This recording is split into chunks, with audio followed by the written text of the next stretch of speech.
Hello and welcome to our Sunday or Saturday after lunch stream. I just set up all the streaming stuff after a long time of not streaming anything, so hopefully everything's working all right. If you're here somewhere in a chat on either on YouTube or on Twitch, let me know if anything doesn't work as expected. And otherwise, we're just going to start and yeah, having a run or like from start to the end, hopefully to the end where the boss will be killed. But let's see how far we will get. So yeah, this is the pre-alpha version still, but it went quite a long way since I've been showing it before, and yeah, one of the most recent additions that we have here is the difficulty system. So we can now choose between two difficulties when we start a new save game, which I did for that purpose for this run today. And yeah, relaxing and adventurous are the two that you can pick from the start. All the other ones you have to unlock by basically first beating the highest available difficulty.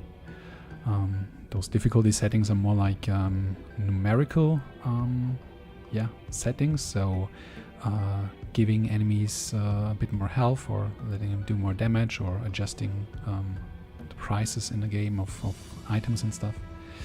But there will still be some mechanical additions to that as well. So basically enemies or bosses having like slight changes in their behavior and their abilities. The more crazy stuff will be coming with the skulls. So there will be various skulls that you can basically find in the game by doing certain things, like killing certain bosses and other stuff. And these skulls will allow you to, yeah, change up the game and make it even more difficult if you want that, and yeah, increase the score multiplier even more. So we are starting with adventurous today, just to, yeah, see if the base difficulty, if the intended base difficulty is working well enough. I've got a bit of feedback that it's a little bit tough right now. And let's see, I'm probably seeing it for myself today as well, and yeah, just finding out like that it's probably tuned a bit too difficult. So yeah, last but not least, the Grimoires is also something that will come soonish. Just basically spell books that let you influence your base spells that you get right from the start, and also the spells that get offered to you during certain events in the game a bit, so you have more influence on what type of spells you get and what kind of like gameplay you want to see. So let's start the run.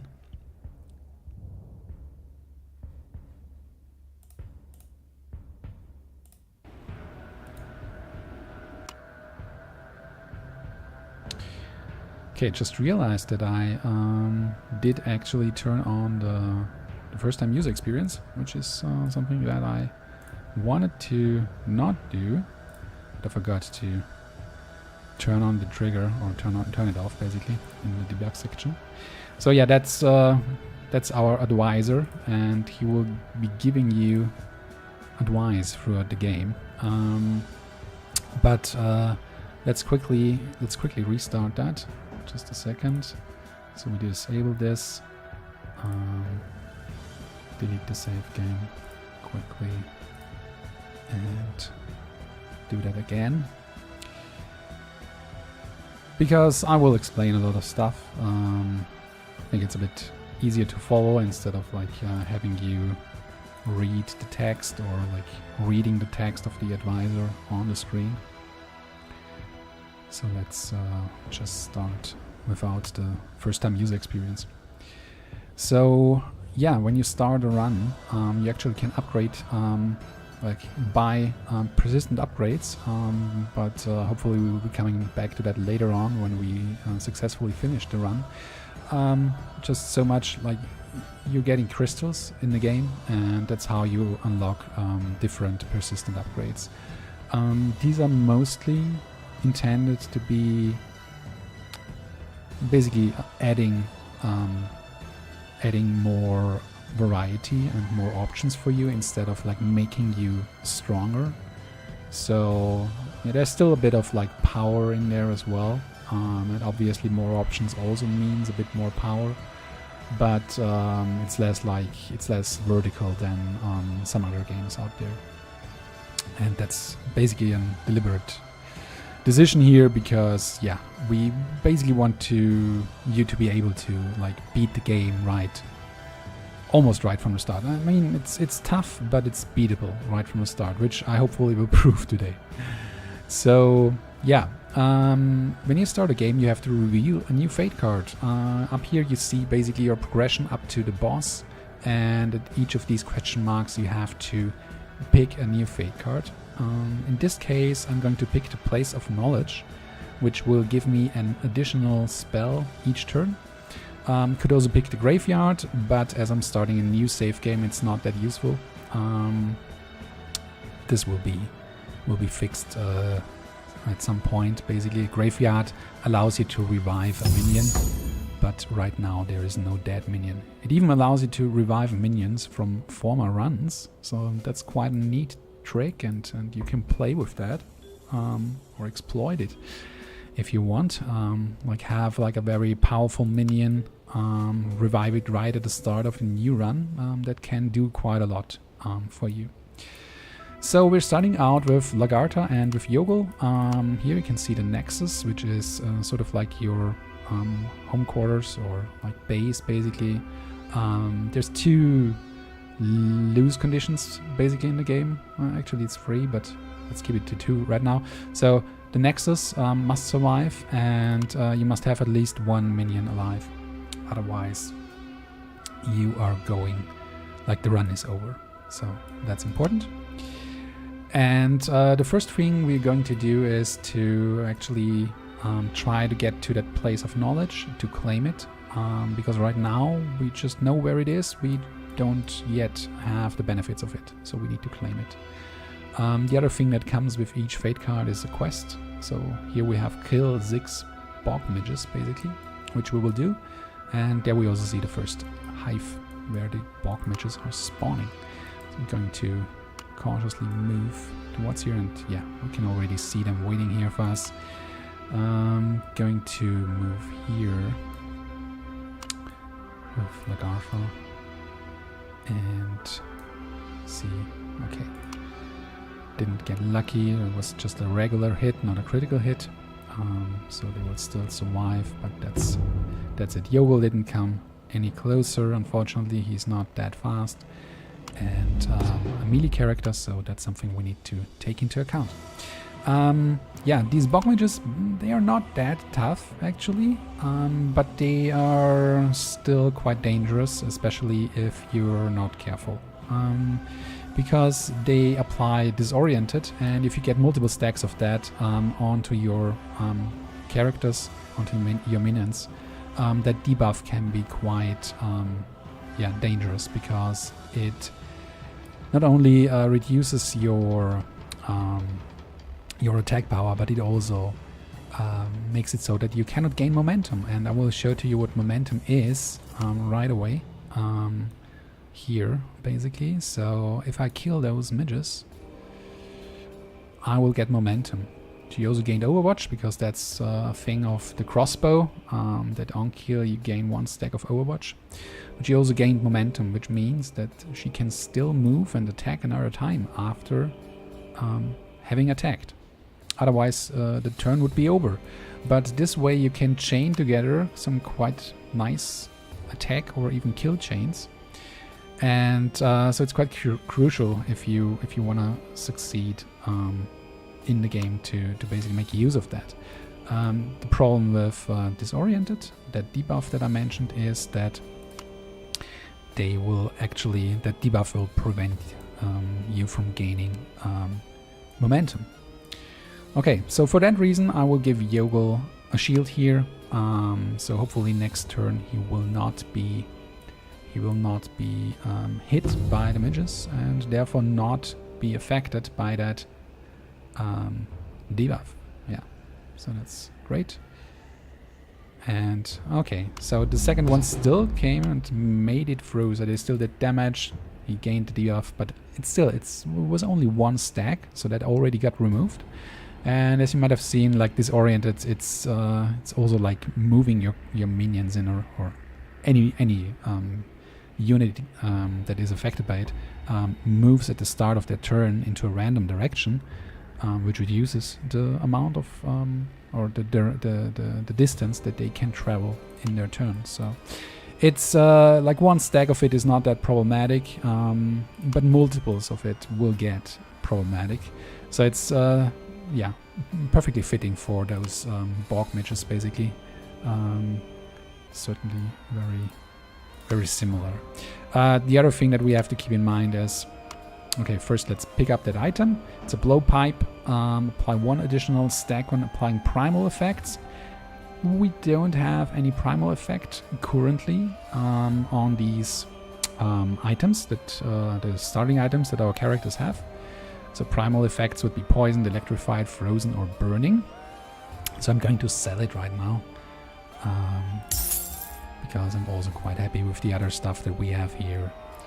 Okay, so Lagartha, she has might, increasing her damage basically, and but we're not. Let's see. So the problem is when I move her, she will lose her Overwatch. I don't want that, but I still want her to attack those Borg mages here. I don't want her to attack the Hive yet, because if I do that, all Borg mages in the vicinity will get Frenzy, which is not good for us. So let's attack here, and then let's do the switcheroo. And just switch those two units, and bam, she's here. Like without essentially moving, still keeping her Overwatch, and now she's probably able to finish off those Borg mages here. The problem what we have though is like those Borg mages, they are on a tile with a tree, which means they can hide a bit behind it. And if you have a look at the pop-up with the damage and the critical hit information, you can see +6 disadvantage for being in cover, and 6 disadvantage basically they translate to 30% glancing hit chance. Whereas the 1 luck that she has, you can see her down here, the attributes, the 1 luck that she has translates into 1 critical hit, into 5% critical hit chance. So there's multiple ways to gain advantage or being affected by disadvantage, and so that's sort of like your way to steer the randomness a bit. So let's see. We were lucky, and we killed them. Actually, now that I think of it,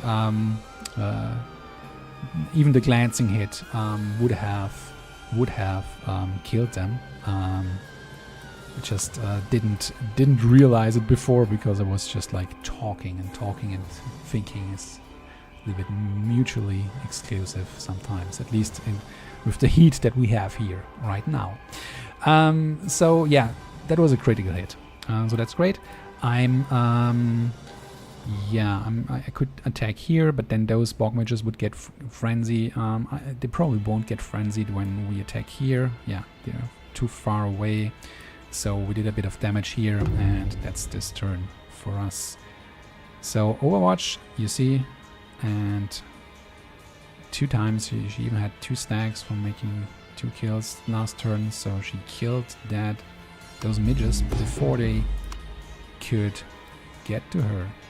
So Yogel is going to destroy that hive. We don't need that hive. And see, like this is like one item that gives you +3 advantage on outgoing attacks. And let's see. So we can apply, or we can add that item to any of our minions, not only that one that actually picked it up. So that's going to auto-magically appear in the hands of that minion that we want it to appear. And so we have the choice between Lagartha and between Yogel.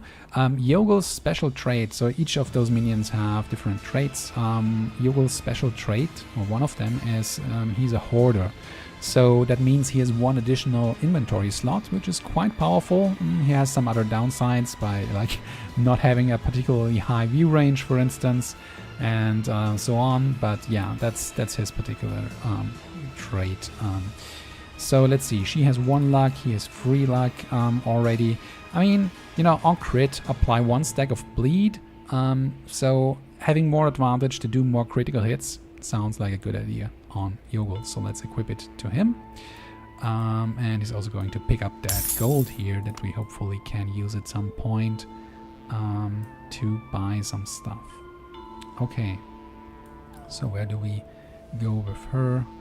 I prefer to like stay on solid ground here in the bog basically, because yeah, the problem is like the oozes here, they have some abilities that will be a bit stronger if their target is not on solid ground, so just being extra careful here. We can definitely kill those bog mages here, so that's easy. And one thing that you can see here is those are new events basically. So events that you probably know them from games like Slay the Spire, Monster Train, or other roguelites. Events basically ask you to make an interesting decision, and that's the first iteration that we have. They appear randomly over the map. There's like a couple of different ones. I think we are at 20 right now, and yeah, let's talk about more about them when we actually get there. So Yogel doesn't have any movement points left. Lagartha can still move. It would be great. No, she cannot move. We already moved all the way. So okay, so let's do it this way. Let's apply a bubble shield on her, because we don't want to get basically stun or whatever they are doing by these mages basically. And let's just wait what happens. Okay, so those midges are attacking the ooze here, which is great because they're not attacking us. So different factions in Wicked Lands are also fighting each other, which sometimes is beneficial for you, sometimes it's not. So let's see, place of knowledge. Let's do one thing first. Let's use that thaumaturgic slab to basically soften up or to do some damage on those bog mages here.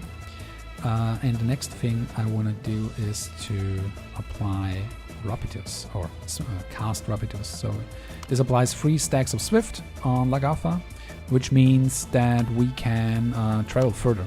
So 3 stacks allow you to go 3 tiles further, which I want to do because first I'm going to get to that place of knowledge. And as you have seen, I got some new spells here. And from now on, basically every turn I will gain 1 additional spell at the start of each turn. So that's great. And now I still have enough movement left to go to that event. So right now these are like very like minimal viable product basically. So it's just a decision that you get there. Some of them have more options basically, but all of them don't really have like any narrative to it yet.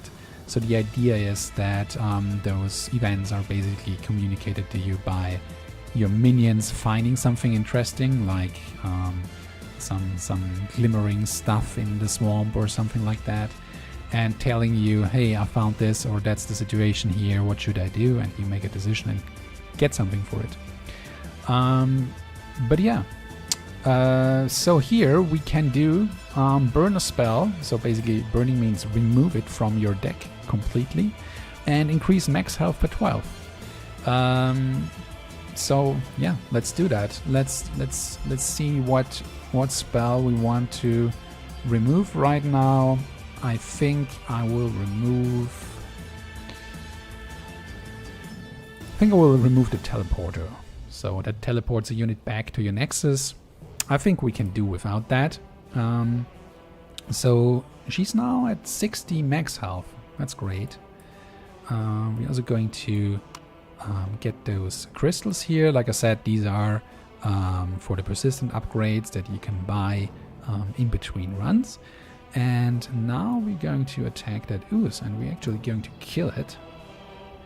And then we are going to hopefully... Oh, actually this one is more beneficial to attack. As you might see here, like they have less hit points. They just have 6 hit points left. These have 9 hit points left. But those midges here, because they are standing on a tile with a tree, you get a 30% glancing hit chance. So, and in case of a glancing hit, I actually won't kill them. You can see that on the health bar, where the gray area is basically the glancing hit damage that we would do.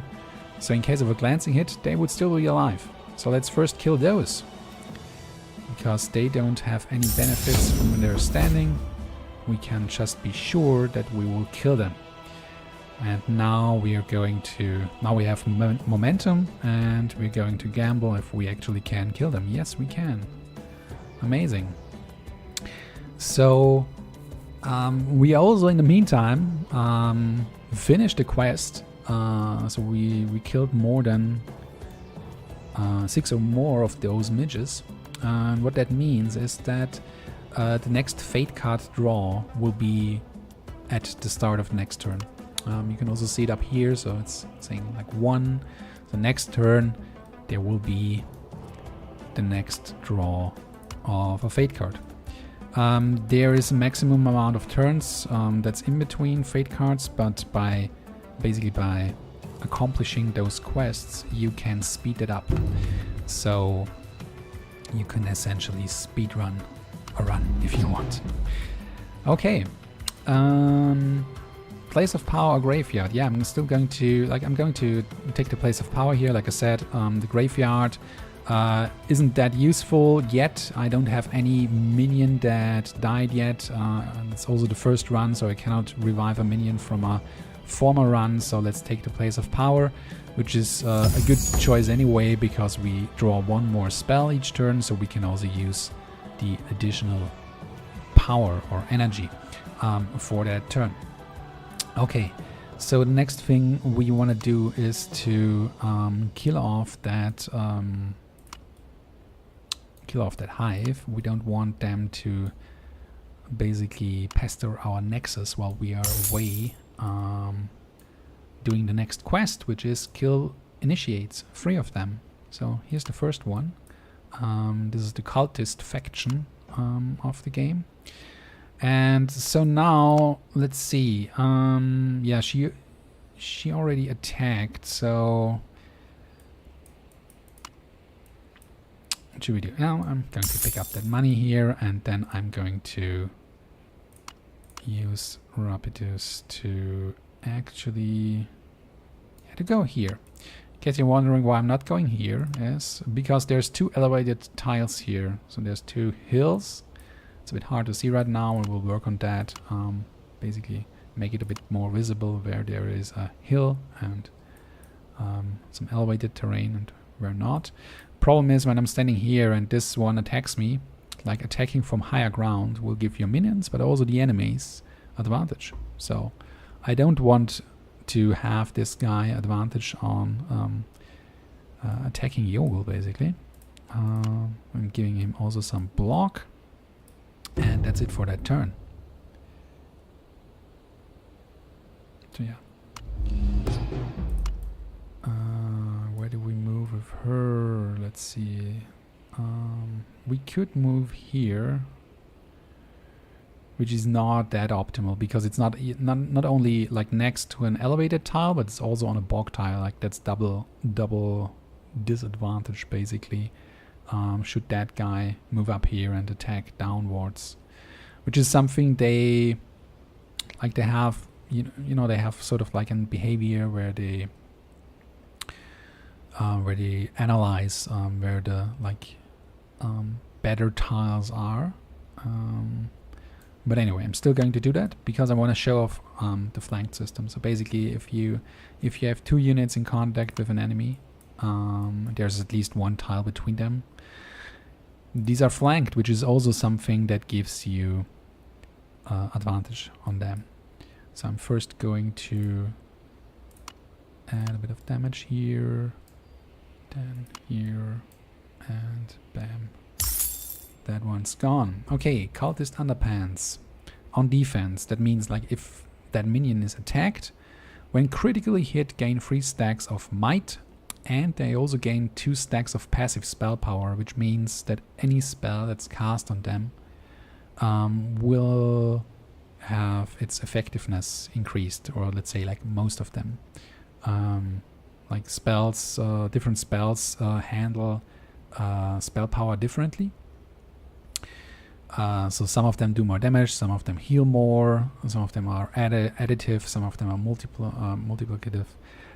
So yeah, but let's see, like either her or him. I think he's going to get critted more because she's hanging back a bit more because of a ranged weapon. So let's equip it to him. I just realized the music is like on through. Let's see. That's by the way, quick shout out to the music. It's by Gnoll and John Rappian. You can find them on Bandcamp, not Basecamp. You can find them on Bandcamp, and yeah, they have like in general like their label, which is called Heimat der Katastrophe, has a lot of really cool sort of like dungeon synth music, which I really enjoy, and they allowed me to use it on the streams. So that's really great. Thanks for that. And yeah, if anybody enjoys the music, go there, listen to it, buy an album. So let's see. I'm going to move up here, closer to the place of power. Also moving her here a little bit closer. Where are these? Like I think they probably are hiding somewhere here and fighting something else because yeah. Let's see. We are actually right now we are like fairly. Ah yeah, there it is. The Wolpertinger. So they are fighting this little furry beast here, and that cultist camp now just started to, or just indicates that the next or this turn, when I'm ending my turn, they will spawn new units basically. Do I want that? I think right now I don't mind. Like we're in still like a very good position here. Like both of our minions have like full health. That's great. So we don't really need to worry about that. Let's just kill off that Wolpertinger that they like that initiate did weaken for us, and then yeah, let's kill that initiate because that's what we do. We are exploiting those. We are like trying to have them like to take as much benefit of them fighting each other as possible because because it will get tricky enough soon enough. Okay, so what you saw here, Yogel landed a critical hit on that cultist camp, which was sort of fortunate, or fortunate at least in terms of like me showing off some particular feature, which is if you do a critical hit with a minion on a building, you can delay their respawns. You can also delay it by casting a magic damage on them, but I couldn't do that right now, so it's good that he made it. In our case, it's a little bit like it's wasn't really necessary, like I said. Like we wouldn't have run into any problems with one additional with one additional cultist here. On the contrary, right now it feels like there's a little bit too few of them, so that's something that we might need to tweak a bit. But like I said, difficulty settings are currently quite freshly implemented and need a bit more tweaking. We also found a spell upgrade. It's a quite simple one. It's +1 spell power. Let's see. Yeah, I think I will do that on emergency flush. That scales quite nice because now it won't restore 9 health per discarded spell, but instead restore 10 health per discarded spell. So that's a good place for that spell upgrade. We are now getting that place of power, or claiming it. Ah, there is another one back here. That's great because we need them. And we also have a Rapitus, so we can already start to attack them.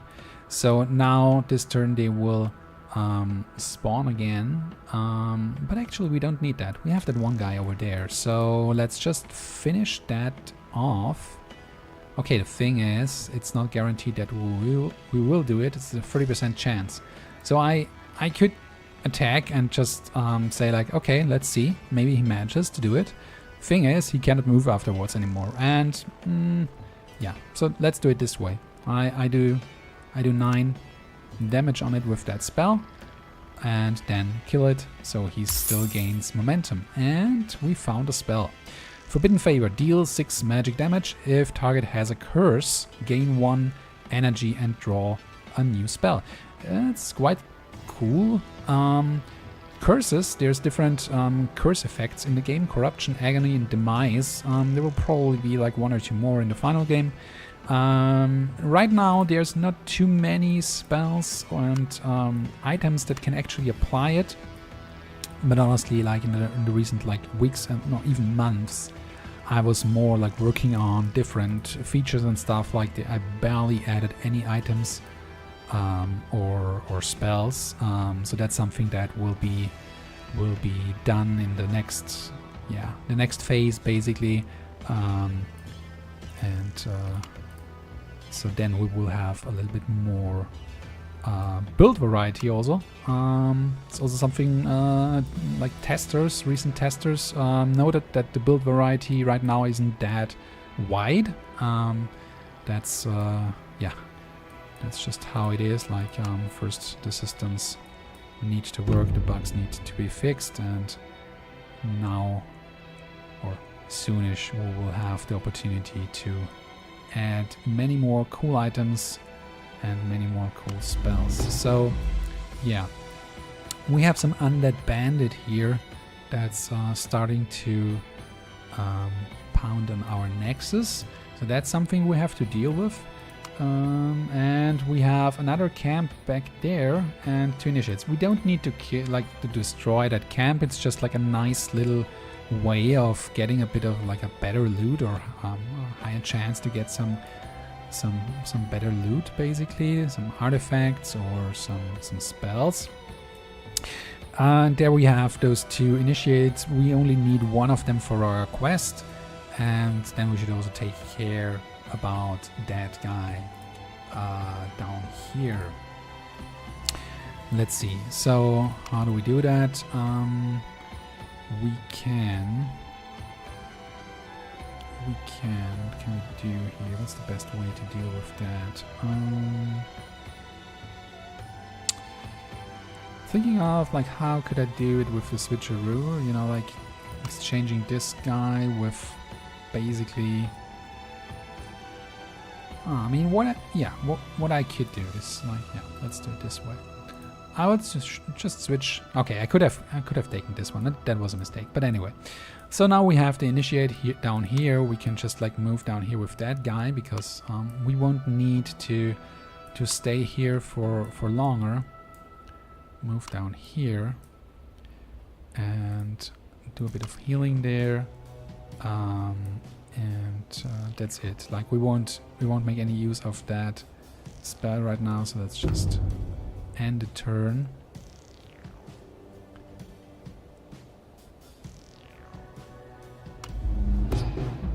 Okay, this one is still coming after us. That's fine. Going to flank this guy. Let's see. Just cast that spell.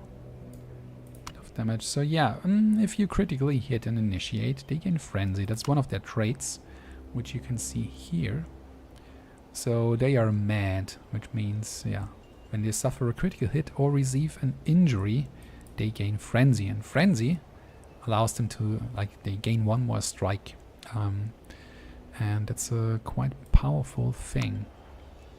Let's see. Yeah, we won't be able to finish him off, unfortunately. So we have to somehow... Oh, at least he's bleeding, so he will die. That's great. So one shield, a bit of block. And as you might have seen, like, Yogel gained 11 block instead of just 9. And that's because... Or... now I'm a little bit... let's see, he has... Oh, yeah, he has 2 passive spell power. So those also 9 plus 2. Basically means he benefits from that spell a bit more. And... Oh, that was unfortunate. Those midges, yeah, we also need to... So that's basically the thing, right? And like every turn, something unexpected might happen and you need to make the best out of it. So in this case, these bog midges, actually they snatched away my last initiate that I would have needed for that quest. That was unfortunate, but we are going to deal with that by first slaying those. Ah, look at that. See, at least we get something out of it. So that's a midge hook. Gain 1 stack of retaliate, which is basically counterattack any melee attacks. And it also does 1 more damage than our broken bottle. But I also like the bleed. Still. Sometimes there is not really a better choice. Sometimes you have to trust your gut feeling that something might be better in the long run. I'm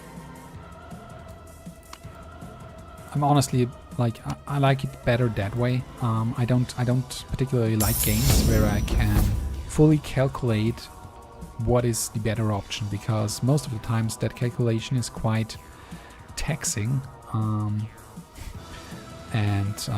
Yeah.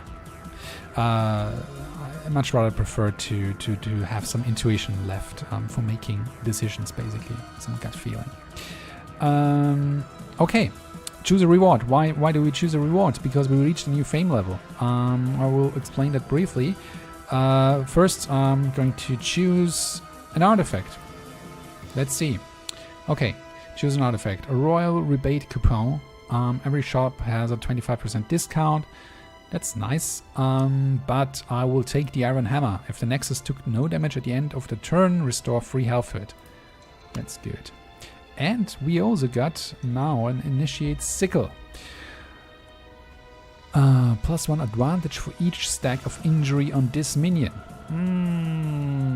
Not really going for a build where I'm looking for having lots of injuries on that minion, which is sort of like counterintuitive, but in some cases you can do that and it works really well. So we just sold that. So regarding the fame, every time you kill something, every time you finish a quest, you get fame. Your fame bar rises, and when you got enough fame, your fame rank basically goes up by 1, and you gain a little bit of, you gain some reward like we did right now. Fame also acts as a scoring system, so for you to compare with your friends or with like the global Wicked Lands players, you can go for a high score. And at the start you've seen, like when we chose the difficulty setting, you've seen that there's a fame multiplier for choosing higher difficulty settings, and there is also a fame multiplier for doing kill chains.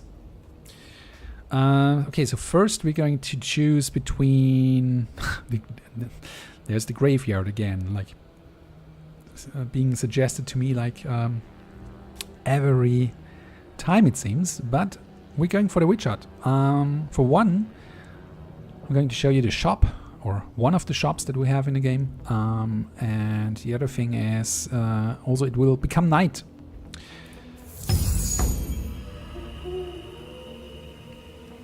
And that's also a mechanic that's quite important, because some things reset only when the daytime changes. So until now, all the fate cards that I've chosen, they were all day fate cards. So those things wouldn't have reset. For instance, your consumed spells only go back into your deck when you change the daytime. Or the minions you can hire, which we don't have enough money yet, but I can show you quickly. So here you can hire minions. We need 200 gold for that. If I hire one minion, I can only hire another one when the daytime has been changed again. So there's an additional layer that makes the decision between those fate cards a bit more interesting, I'd say. We still have that, or we have that quest of killing scoundrels, basically. And over there's the witch hut. So scoundrels are actually tier 2 undead units. So they're spawning from the same buildings, the bone piles, which one of them you can see here. If I kill this one, it's a good idea, because we don't want that guy to basically do damage on our nexus, but it's not the one we are actually seeking for finishing our quest, or for doing our quest. That's great. The Nexus Blast. We only have one enemy in here, but maybe we can get a... Oh yeah. No, not really. You cannot. So one restriction of the switcheroo, unfortunately, is that you cannot switch units that are where, for instance, Lagartha would end up on the bone pile. So that's not possible. So I cannot switch those two, right? But yeah, there's a scoundrel waiting for us directly on the bone pile, and the bone pile itself also wants to spawn next turn. Or this turn, actually. So it's getting a bit more tricky here. Okay. Then let's see if we can somehow kill off that bandit. What we can do... yeah, that's how we do it. So we just switch it like that. So now it's in range of Lagartha. We can still do a Nexus Blast. It doesn't do that much damage because there's only one unit, this one, within my Nexus domain. The Nexus domain is basically an area around your Nexus, which can also be increased by persistent upgrades, and it interacts with some spells and items and so on. So the Nexus Blast, yeah, allows us to blast one enemy or one unit. You can also blast your own units if you want it for some reason. And there are reasons you might want to do that. Yeah, that Nexus blast basically scales with the amount of enemies inside your Nexus domain. So let's do a bit of damage here. And then, oh, look at that. We even have a 30% chance of killing that guy. And we succeed. That's nice. Wine. We get some wine. Free advantage on outgoing and incoming attacks. I mean, yeah, I guess I'd take it for her, because like I'm not like going to, like, she's a ranged weapon, so she's not going to be affected by enemy attacks that much anyway. Or at least we try that.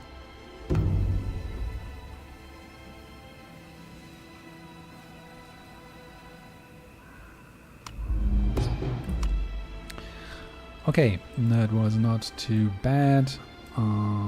Let's just flank this guy, soften him up a bit. 40%, yeah, okay, that's great. So we are not going to move her because she's got Overwatch. That's nice. Can still like get that stuff and then attack the scoundrel. The thing with the scoundrels is that if you attack them, they gain block. Like if you want to attack them again, the same turn, like either with the same minion because they have multiple attacks, or with another minion, yeah, you need to take that into account. So, I mean, there's one move we could do if we would have enough energy right now, which unfortunately we don't have. Like teleport a unit back to your nexus. That doesn't mean it needs to be your unit. You can also teleport other units back to your nexus, which again sometimes can be beneficial. We could, for instance, teleport a unit back and then use Nexus Pulse to stun it, or you know, like if we want to secure a unit because we need it for a quest and they are in fight with another faction, we can also do that, like teleport it back to our Nexus, basically into, you know, like more safety where we can safely kill it.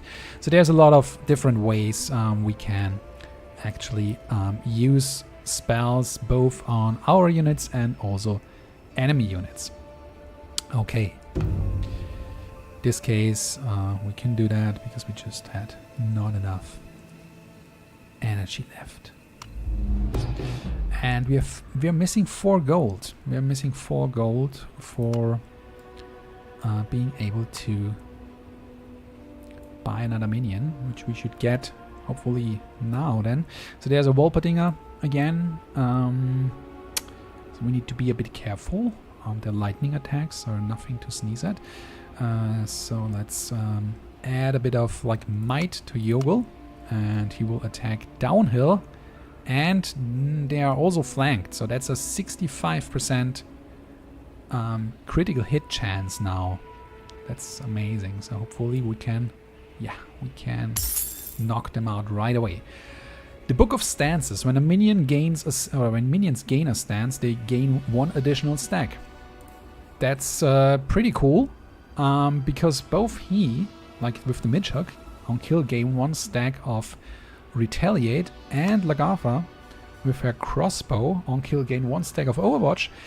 Those are both stances, like an effect group or group of effects, and yeah. In the future, we will always gain 2 of them, or 1 more. Okay, first let's heal Yogel, and then let's do a bit of damage here. Cannot really get into a more... Yeah, let's move away from here, so not that we are attacked from up here maybe. And yeah.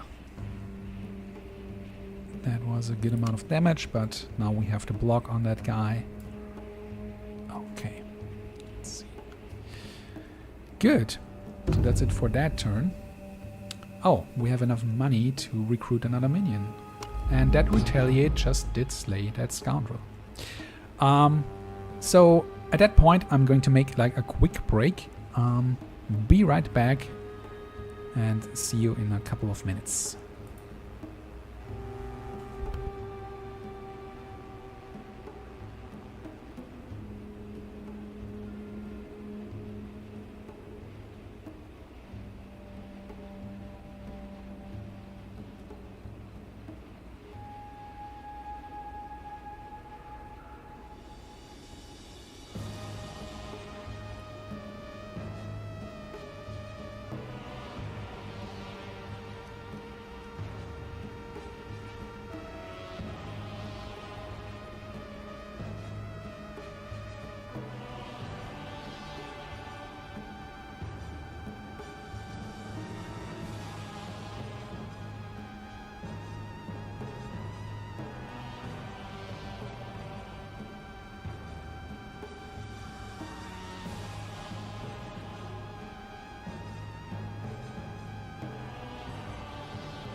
And I'm back.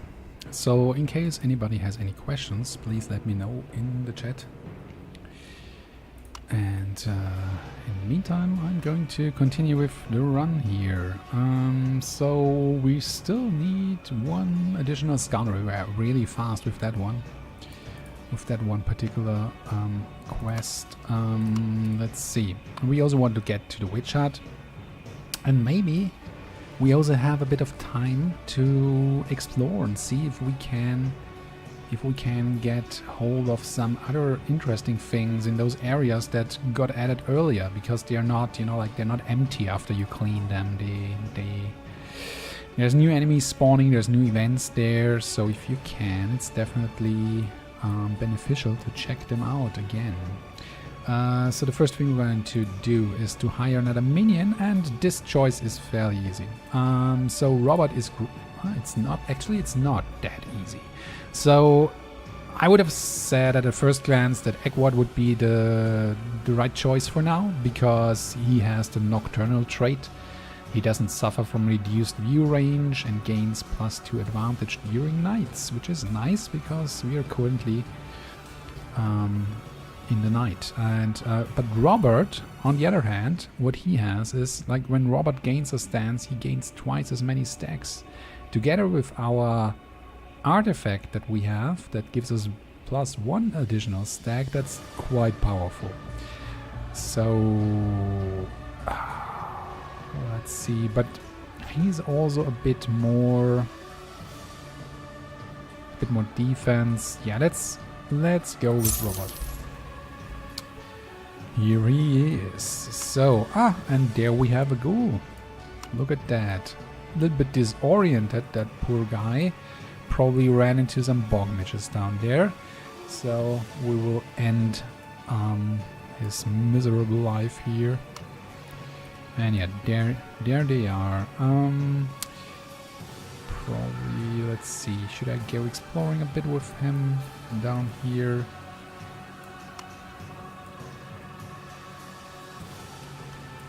Actually, maybe let's stay here for now. Not run into the bog midges there. Like I'm a little bit scared about them, because we are now at the point in the game where every faction has like better units, or some new factions are even spawning that haven't been spawning before. So it's getting more dangerous. We can actually visit the witch hut. So there it is. And first I want to see what interesting items she has. And that's quite a sight. So a pottle bag. That's really great, but also expensive. So that every minion gains 1 additional equipment slot. Smoked troll meat, also quite nice. So the minion gains regeneration when suffering a critical hit. And also +9 max health. Ominous Finger is also great. When one of your minions kills an enemy unit, a random spell in your hand has its energy cost reduced to 0 until the end of the turn. It's not that difficult, it just needs a lot of words to explain. Yeah, maybe needs a little bit of reworking of the text. So then we also have 3 spells that we could buy if we would have the money, but we just bought Robert, so we don't have enough money. Also do note that normally you would have some leftover money from your previous run, probably. So we just started out fresh, so we don't have that much money yet. So that's expected, basically. So yeah. Still, I could show you what's in there. Wasn't actually too beneficial, though, to go there. So we have to do a bit of a trick to make Yoel still attack that bone pile here. So we've delayed the spawn. And Robert down here, let's see, he will probably get stung by some bog midges, yeah. So yeah, they're not doing a lot of damage, but it adds up, and they respawn very quickly. And yeah, now you've seen like he's moved randomly into a direction, 2 tiles. Now there's only 1 tile left to go. So that's really not too great.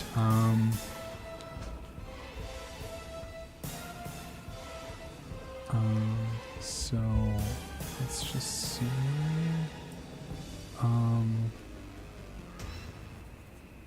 Just got a call on my phone. Give me a second.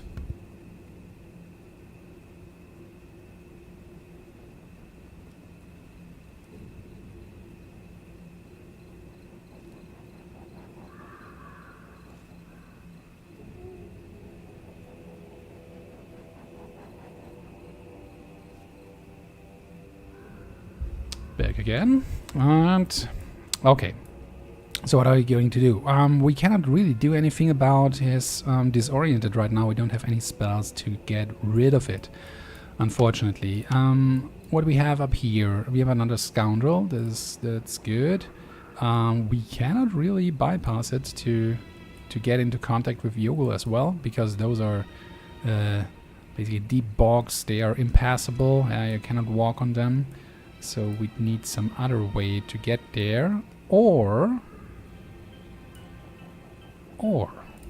we do it this time like this.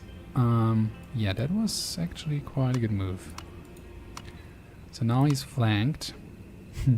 Good thing about that is not only our units now count as flanking that guy, but also those bog mages do also flank with us. Okay. Let's see, should we... Oh, let's definitely...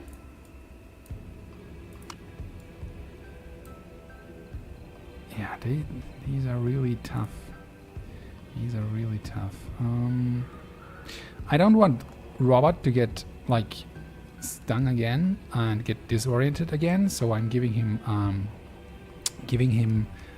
block, and as you might see, this one for difficult spell applies 9 block normally, but now he gains 19 block. Why? Because Robert gains double the amount of stances, stance effect stacks basically, plus 1 from our Book of Stances. So in case of block, the Book of Stances isn't actually that powerful, but for most other stances it is a really powerful artifact. Do we run into... No, those mages won't kill off that scoundrel, so we can safely attack that bone pile, even though we might even have killed it, which we didn't. It's fine.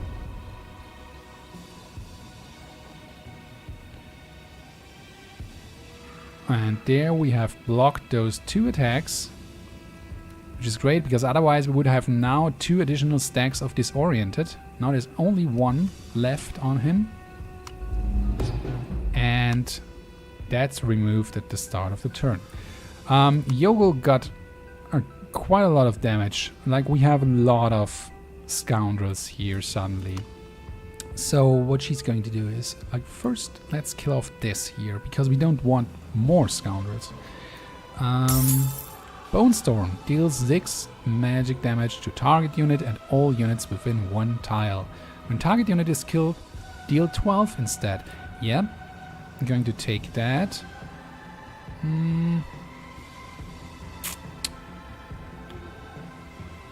Yeah, we can. I think we can do... Okay, so we definitely... We have, yeah, we also got a bit of energy up there. I think that wasn't like some magical buildings and creatures, they drop energy. You couldn't see it that well when Lagartha moved onto here, I think. But yeah, there was some energy on the floor, basically ready for pickup. So we have 9 energy. It's quite a lot. Might need to tone it down a bit. 9 energy to work with. So we actually can make use of all of these spells, which is really great.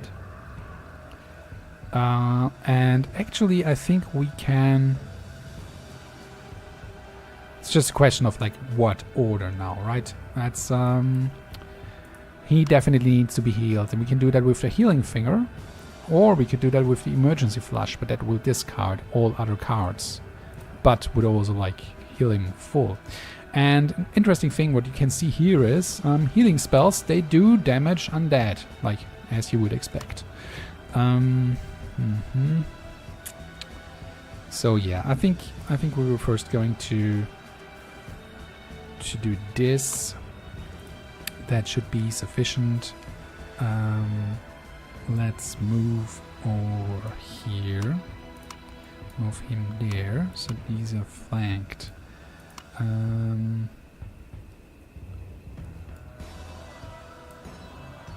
Okay. Ounce of Ooze. On attack, apply 1 stack of poisoned. Apply 3 stacks when you do a critical hit. Ah, that's nice. Now I want that that blowpipe again that we found at the start.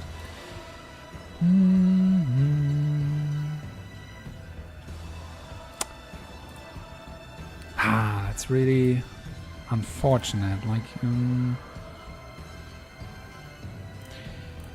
he's critting quite a lot, but we have to replace the Midge Axe, so it's critting a little bit less.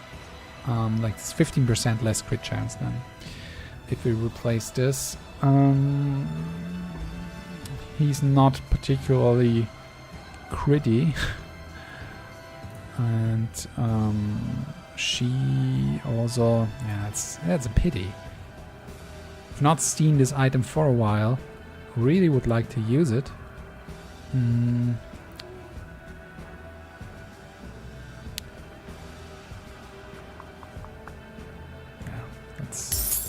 Let's just sell that for now. And okay, now we can go here, 9 and 6. Oh, that's perfect. Look at that. So now we're going to do this. And now a Bone Storm. Deal 6 damage. When target unit is killed, deal 12 damage to all in the vicinity. So that's cool. So these are almost gone now, and she could still potentially attack. The problem is, oh, we could could also do a whole lot of damage on this guy, which we will just do 20 damage. And she's going to attack that guy. We don't want to draw attention from the Wolpertinger. They should fight each other here. Oh yeah, nice. Like, why have I earned this? Why? Okay. I think it's a good time to actually go back to Day. See a little bit more. There we have another place of power. Let's kill off these here. Definitely need to somehow protect this guy.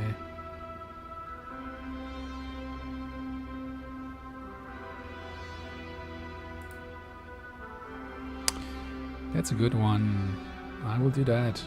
So that undead here has a curse on them, which is called Agony, and that will make him take 1 damage per stack when they attack. But the important thing is that they have a curse, so I can apply this and gain 1 energy, basically regain that energy spent and draw a spell.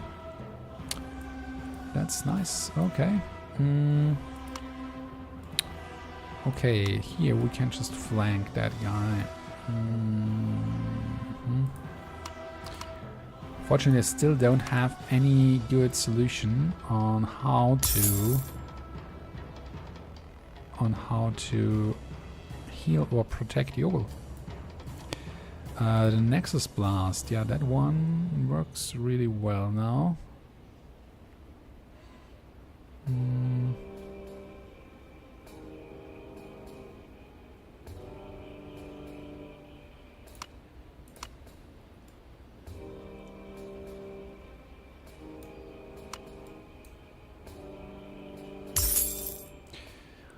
-1 energy cost. I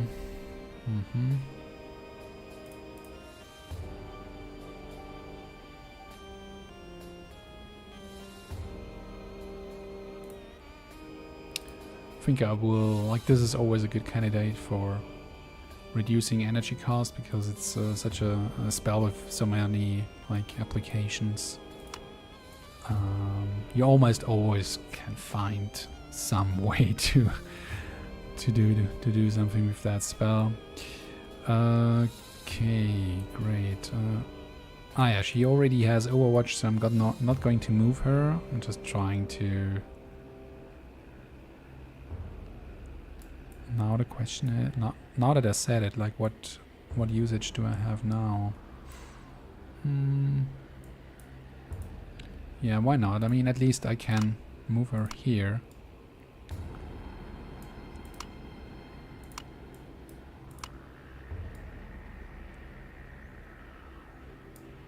Now he's flanked. Now we should. Yeah, 55%. Yeah, okay.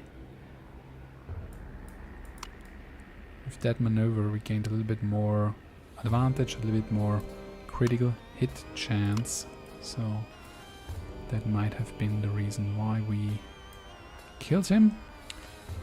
So that so these disciples, they have like they can apply curses, so they are a bit they're more dangerous than their little initiate brothers, basically. Yeah. Okay.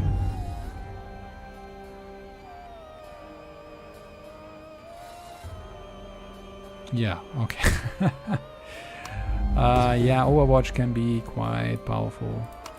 It's not as, you know, like you cannot steer it as much as in games like XCOM, but it's still a very powerful ability. So here we again will get a bit of energy. We're definitely going to shield Yoel.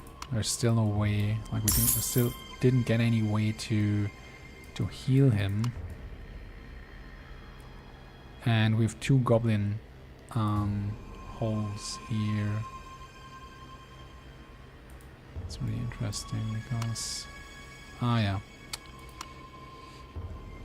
So goblins are sneaky, and that means that when they are on a tile with shrouded terrain, which is basically all the bushes and the trees, you have to have 1 minion standing next to them to actually see them. So now I'm attacking uphill, which is not very favorable. Like you see, like I get like 15% glancing hit chance, but I'm going to take that, and I'm lucky. Okay. I'm starting to attack that.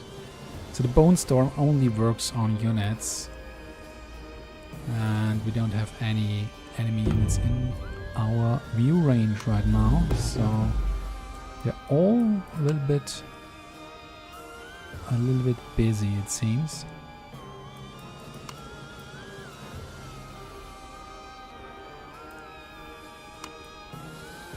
There we have some rats. There's an event going on.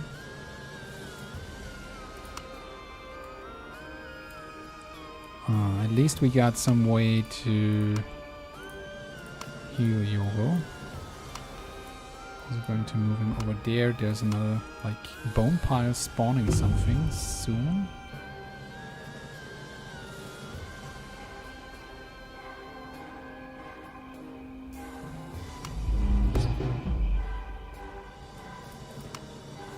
And the goblin hole would be spawning something if we wouldn't kill it now.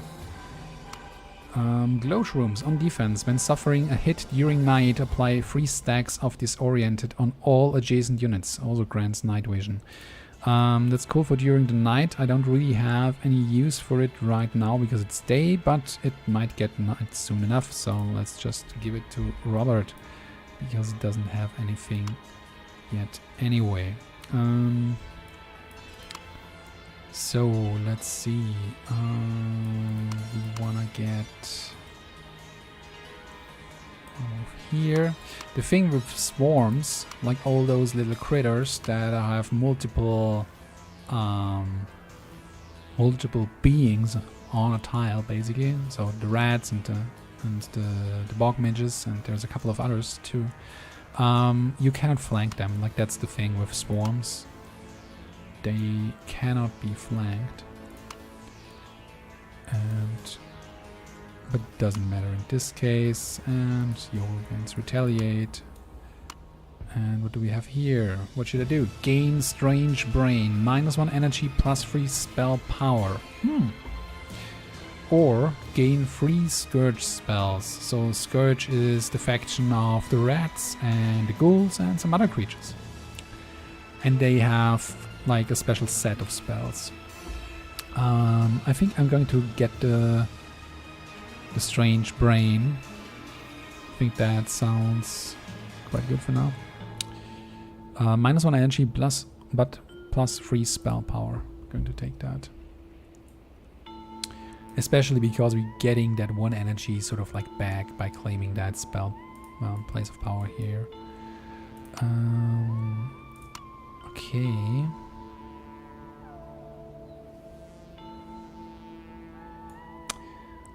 That's an interesting thing here. So I'm going to attack.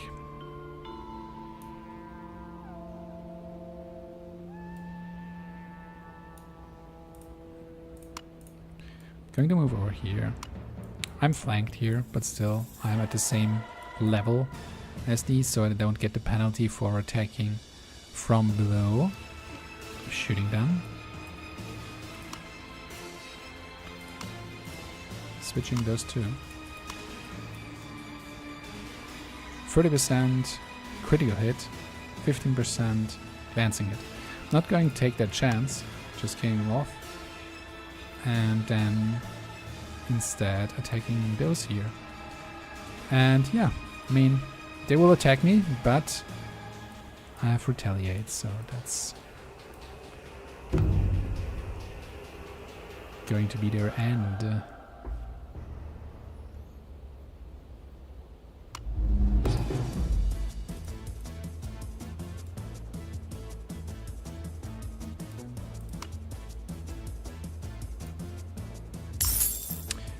A longbow, +1 attack power for each tile to the target. It's cool, but we have this artifact that makes this crossbow like really powerful. I also don't want to give up this. Large units is quite helpful in late game because there's some large units there. So let's keep this. So it's important, you know, that you know when to not take something. Like sometimes that's better than taking something. Okay, so we have the place of power, so we are back at 4 energy every turn. That's good. That's good, and I think I want to get rid of this goblin hole nearby.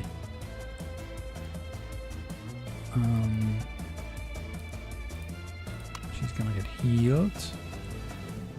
And yeah, I don't really know, like I haven't seen a goblin in a while here or any other creature. Still going to give her a shield. Let's see what is happening. Ah, yeah, there is one. What are they doing in the swamp? There he is. Okay. Okay, so there's a giant ooze. You know, that's one of those large creatures I was talking about. So doing 3 more damage on them is actually quite good. We also wanna kill this one here.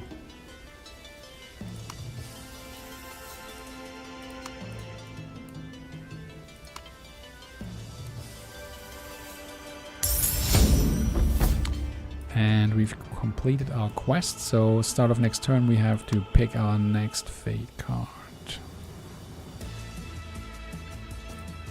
Okay.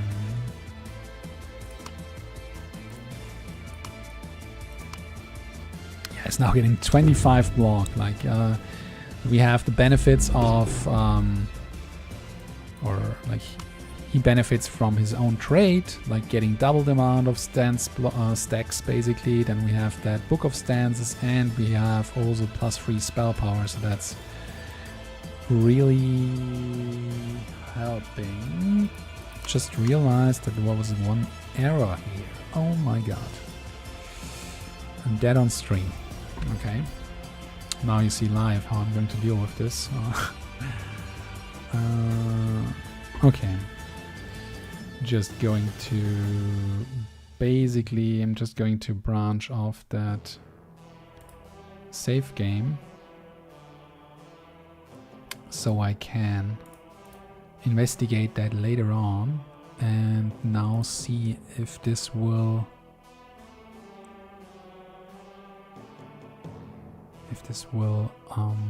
occur right away when we continue that run.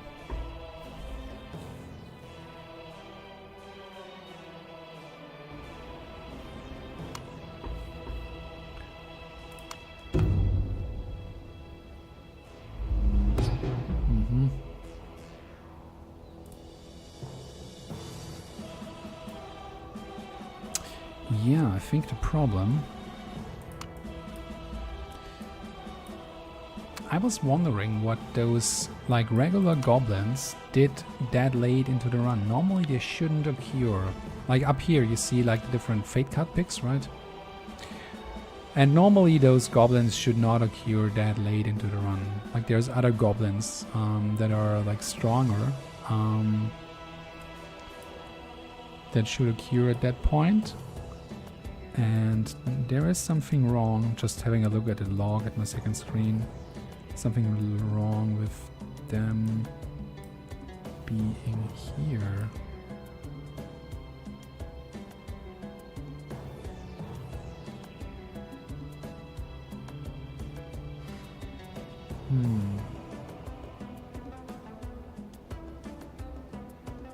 That's unfortunate because it doesn't seem...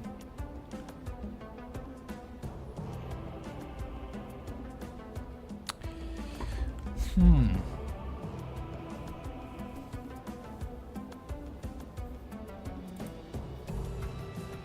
think that's not really fixable in a way where we can just continue with that.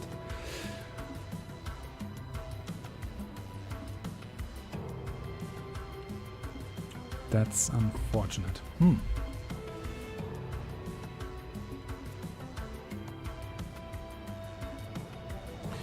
I was quite close before the boss as well.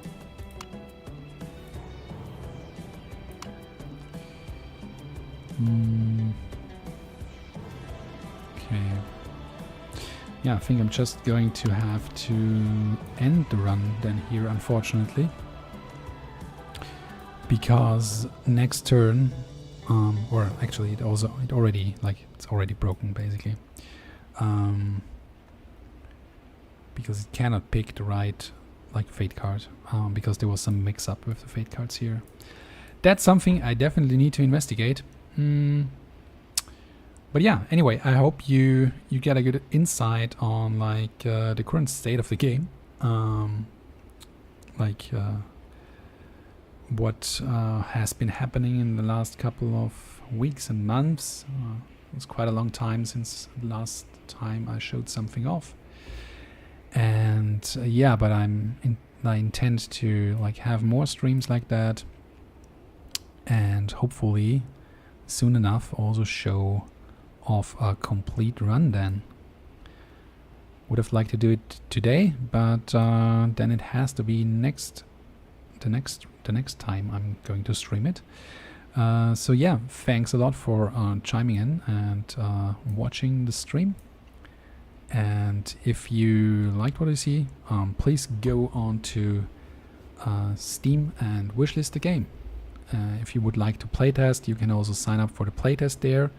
It's still a couple of weeks off, but yeah, if you sign up, you will get elected or selected at that point when the playtest will become available. Yeah, if you want to hang out in the Discord, you will find the link for that in the description and in the about section. And so yeah, I wish you a pleasant Saturday and an awesome weekend. See you soon.